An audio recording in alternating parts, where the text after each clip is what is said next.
Hi, I'm Rebecca Pincus, Director of the Wilson Center's Polar Institute, and I'm delighted to be joined today by two distinguished guests.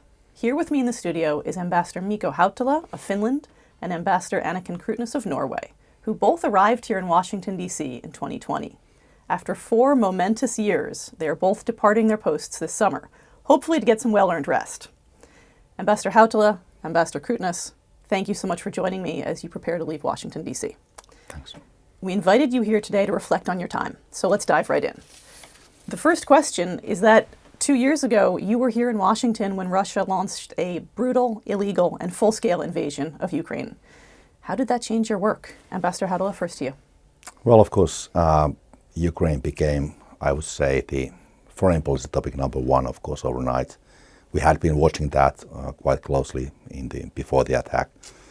Then, of course, the biggest thing for us nationally was, of course, to make sure that we help Ukraine. We were part of the group that was actively trying to support them. But also it launched our national process of joining NATO. So basically that process really started to keep me busy right from the beginning of the full-scale invasion. So my next year was basically NATO year fully. So it changed the whole thing, what we did, how we did it. So it was a really busy year, but I have also really fond memories of that year because it opened the doors like nothing else could have done. Yeah, it was an amazingly rapid turnaround. Yeah, I bet. Thank you. No, I'll say the same for me. Of course, Ukraine became our focus and how we could, together with U.S. support our friends in Ukraine, working on military assistance together. And then, of course, when Finland and Sweden decided they wanted to join NATO, Norway, of course, was a founding member of NATO. We supported their campaigns, and as Ambassador Hautala says, it opened doors, and we engaged with the administration as well as with Congress much more than we've done before. So, but Ukraine became the focus, and it took a lot of our time. I can imagine. Turning to the Arctic, do you see more attention on the Arctic now compared to when you arrived 4 years ago? Yes, we do. Great. I like that. Norway is an Arctic country, and we're proud to say that we really are an Arctic country. 10% of our population lives north of the Arctic Circle. And I've seen here in the U.S., of course, sadly, because of the war in Europe and the Russian invasion of Ukraine, an increased interest in the Arctic from a security policy perspective. There's always been an interest for the polar regions, for the climate issue, for research, but no, there's no doubt there is an increased interest on the security policy. And what we see is that we cannot isolate the Arctic from the rest of it. Even though the land forces so Norway also has a border with Russia, and we see that the Russian army is of course reduced at that border. The land forces are reduced, Sure. but the Air Force and the Naval is still the same. They are there, and we have to step up and be as vigilant as ever. So we, as we say, the northern fleet of Russia is 40 miles from our border to them. Wow. We keep an eye on that. We are NATO's ears and eyes in the north. We will continue to be that. But yes, there is an increased interest also from the U.S. On the Arctic. Great. well, I think my sort of all 4 years have been really heavily impacted by the Arctic. I remember my first discussion here was actually with the then President Trump, and the discussion was during the credentialing ceremony was about the icebreakers, which he initiated. Now the final weeks of my time here, we just agreed on an ice pact with the U.S. administration, with President Biden, plus with Canadians. So that was a kind of the whole thing started with the Arctic topic, with heavy focus on the icebreaking capabilities, and it basically ended with I would say a good result and good starting point for the further work we're going to do now. Like Anniken mentioned, obviously the fact that Finland joined NATO now means that in my assessment, Finland is it kind of glues the sort of Baltic Sea region and the Arctic region together. So in our own sort of discussion, we always speak about Northern Europe because you can't Finland brings this famous 830 miles of land border with Russia, and it brings the Baltic Sea to the equation in a way so there's been a lot of thinking, a lot of planning, a lot of discussion here to make sure that everybody understands what it does mean and how we have to then get ready to increase the deterrence in the north, etc. So I would say that the Arctic, with this NATO dimension, with the Arctic capabilities dimension, which is the icebreaking and maritime industry, this has been a big topic for me, and I'm sure this is going to be the case for my successor as well. Oh yeah, and I completely agree. The Baltic Sea is now connected to the Barents Sea. Yes. Yeah. I think there's much greater recognition now of the connections between the Baltic and the Arctic. And the high north, we hear more. It was something that I think you were all using as a term, but maybe didn't have quite as much traction here in Washington. And now I think there's much greater recognition and understanding of the high north, the sort of northern flank aspects. It's Northern Europe because you now have Finland and Sweden. You are lucky to have it in NATO. So there's a big chunk of land and big chunk of capabilities. So it's a new situation.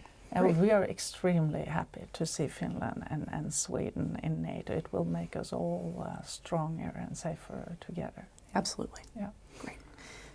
Building off of your comments, Ambassador, particularly the Ice Pact Agreement, let's talk about sort of what you're proudest of, your top accomplishments over the last 4 years. You're headed home. What are you going to be reflecting on as some of your greatest accomplishments? And I welcome either of you to jump in first. Well, for me, I think obviously the fact that we were able to join NATO very rapidly. Mm-hmm. We officially applied, I think it was May 22. Then the US ratified already in early August. So it was a really kind of quick process. Then, of course, we had some issues with Turkey, like Swedes had as well. But the whole process was completed by the spring of next year. So it was a really compressed, and I think the US and this administration played a big role in also making it happen. So I think for Finland, that was perhaps being part of that process, and I hope being useful and helpful in that process. I think that's the biggest thing. Secondly, we also started negotiating the Defense Cooperation Agreement with the US. We just signed it now in December. Now it's been ratified. So there are a lot of those aspects. But I also would highlight perhaps the third big dimension, which is obviously trade, because US became our biggest export market for the first time ever in 2022. Oh, really? I didn't recognize that. And US retained that position last year. So we've seen a kind of a real change in our kind of a defense alliance. Now we are allies, not only partners. Plus, we also have economic relations that we really didn't have before. And of course, all this technological cooperation, we mentioned Ice Pact, we have other elements. So these are kind of upholding and supporting. And I think the economic and technological aspects I'm really happy about that as well. So it's not only about defense, Finland is always about technology too. Yeah, that's great. I didn't know that. Thank you. No, well, I can echo my colleague. The security and defense cooperation, which we've had with the US for a long time, is something we are still working on, getting even closer and better. And we have signed a supplementary defense agreement with the US. And we've also been able to enter into a state partnership agreement with Minnesota National Guard. That's right. It's based on a 50-year cooperation with exchange. So Minnesotans go to Norway and Norwegians go to Minnesota, and they have done that for exercises and training for 50 years. And now we were able to actually formalize it as a state partnership. That's great. There's a strong heritage community in Minnesota, is that correct? Oh yes. That's great. It is, and I'd like to mention that also as a point of the achievements we have. Really, I think that we have been able to focus a bit on the Norwegian community, the Norwegian Americans in the Midwest, including royal visits, prime minister visits, foreign minister visits. They've all been in Minnesota, and I've been to North Dakota, South Dakota. So and we talk a lot about security policy. But that comes from somewhere. It doesn't, the cooperation we have, the military cooperation, the security cooperation, it doesn't exist in a vacuum. Yeah. It comes because we trust each other, because we have this long history together, the long traditions. So, and one more thing I'm really think is a really good thing is the Arctic Satellite Broadband Mission, which is a cooperation between the Norwegian Space Force and Northrop Grumman, and it will launch. This satellite will launch very soon, probably August, from California, and it will bring broadband to the hard-to-reach regions in the north, in the Arctic. So that's a very good Arctic thing. It's a terrific cooperation. I think I have to add something about the broadband and networks, because obviously I know that every time an American Googles something, it goes at least via 2 Nokia routers. And this is what I always like to emphasize, that even if you would like to get rid of us Finns, you can't, because we're always there. The big thing is that, of course, our suppliers are trusted, and we have a rule of law, and we are allies, so it's a safe pair of hands that uses all that. We have other things too. For example, Finnish machines make 90% of tissue paper in this country, 80% of toilet paper. So we are kind of a... I did not know that. Water. Critical supplies. Water in many cities, including this one, is being purified with the chemicals produced by a Finnish company. Interesting. So whatever you do, we are there to make your life easier. So then I will add that the Norwegian company produces NASAMS, deliver NASAMS, which actually protects your capital. So here we are, safe and sound, thanks to NASAMS from Norway. Thank you both. You know, this is neighbors in the Nordic. It's like neighbors and sibling rivals. Yes, I see that. That's great. I want to turn to one more sort of serious question before we get back onto the lighter note here. But you know, I think we are seeing an incredible deepening of relations between the U.S. and Finland and the U.S. and Norway, and I think greater awareness among the U.S. public of sort of the importance and benefits of those relationships to the American people. And I think you've both talked about that quite a bit. But is there anything left to do? You know, as you're leaving Washington, D.C., what is yet unfinished, and what do you see coming down the road for relations with your two countries? Go ahead. If I would start, I would say that obviously we just joined NATO. We have now plans how to do it. We're gonna join Norfolk Joint Force Command. So there's a lot of things, a lot of important decisions that now need to be implemented. So I think there's a heavy implementation agenda as well. And Anniken mentioned the state partnership with the U.S. National Guard. We also signed that now in May. So we have a lot of kind of implementation to be done. So secondly, I would say that I think the trade technology dimension, I hope and I'm pretty sure that it continues to deepen, because the world is what it is. Thirdly, I would say, regardless of the results in November, how to make sure that Ukraine emerges from the war independent, free, and capable of joining the organizations it wants to join. I think it's a common task. It might or might not be a rather challenging thing to do, but I think this continues to be the case. So I think there's a lot of work to be done in order to kind of lock in the results and the agreements we've signed, and also make sure that the post-war Europe is better than the current one. So there's going to be a heavy workload.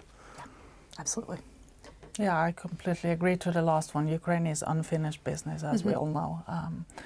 On the bilateral, I would say that I think an area that is ripe for more cooperation between Norway and the US is on critical minerals.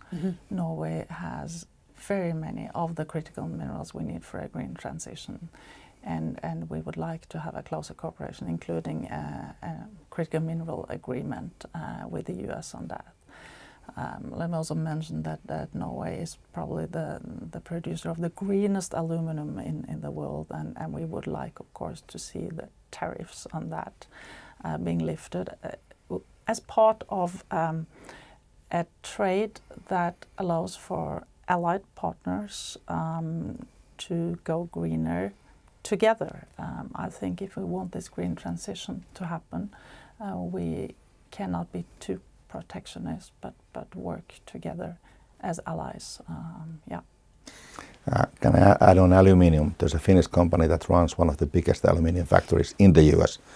So I don't know if they dislike the tariffs so much, but nevertheless, you have different Nordic interests in this country and so on. But I think you mentioned, Rebecca, that we've been trying to deepen the relationship and also make Americans understand why this is important.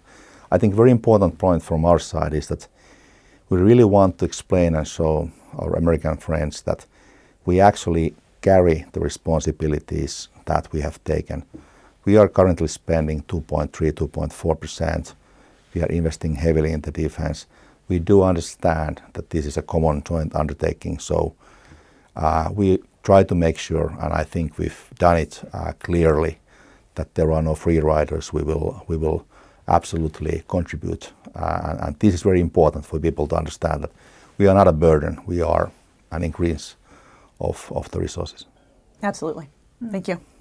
I'm going to close out on a lighter note here. You're going home from 4 years in Washington, D.C. What are you going to miss, if anything, about this city? What have been some of your favorite places and memories? If, you know, what are you going to tell your successors, or sort of the don't miss parts of D.C.? Again, if anything.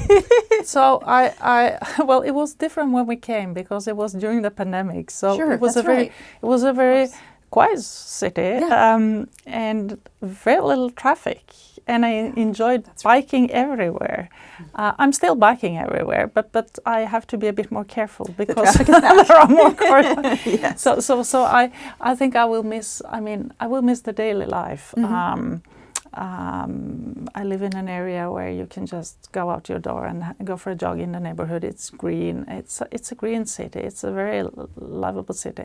And of course, we will miss the people. That is what we will miss the most. At least me. I shouldn't talk for him, but I will miss the people. I think you can use that line for me as well. Yeah. So, I think, I mean, we moved like Anniken as a family with 2 small kids in the middle of the pandemic. After Moscow, which is 15 million, at the biggest city in Europe, this felt like a really green, quiet, peaceful, really family place to live.